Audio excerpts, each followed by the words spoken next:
छोड़ के जाइबू हट जाए मन जाए। एशमिस टावर रिकॉर्डिंग स्टूडियो हर सीधी। तू छोड़ के जाइबू हट जाए मन जाए मन जाए। सुन जाता रूत जाए सनम,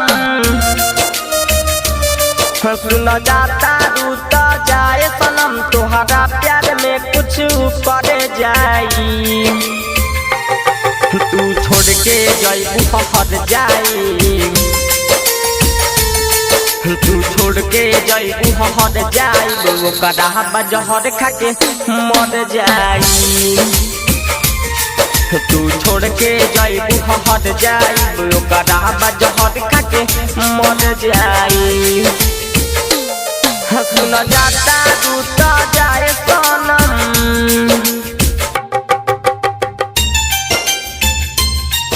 तू छोड़ के जाइबू हट जाए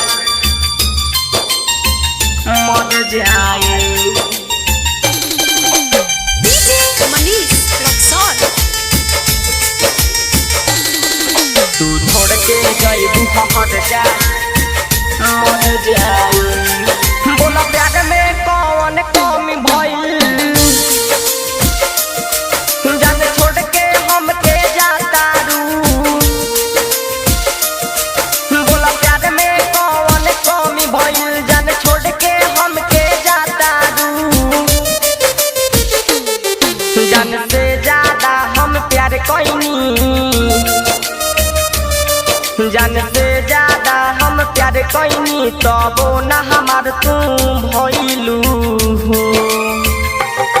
जान छोड़ के जाइबू हट जाई,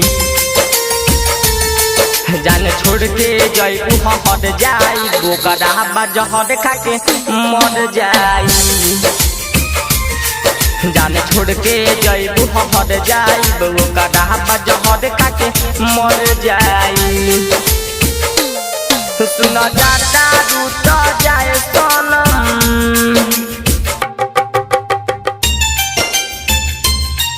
तू छोड़ के जाइबू हट जाए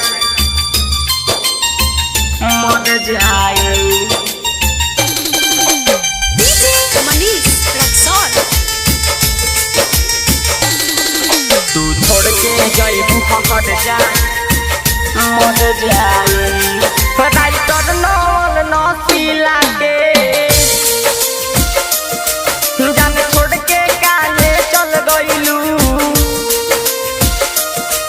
राइटर करन सैनी के जान छोड़ के काहे चल गइलू।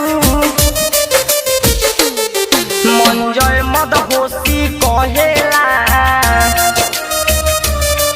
डीजे कुंदन कहेला, तोहरा प्यार में सवर गइनी। जान छोड़ के जाइबू हट जाई, जान छोड़ के जाइबू हट जाई। ओकरा बजहर खाके मर जाई। जान छोड़ के जाइबू हट जाई, ओकरा बजहर खाके मर जाई। सुन जाता रूत जाए सनम।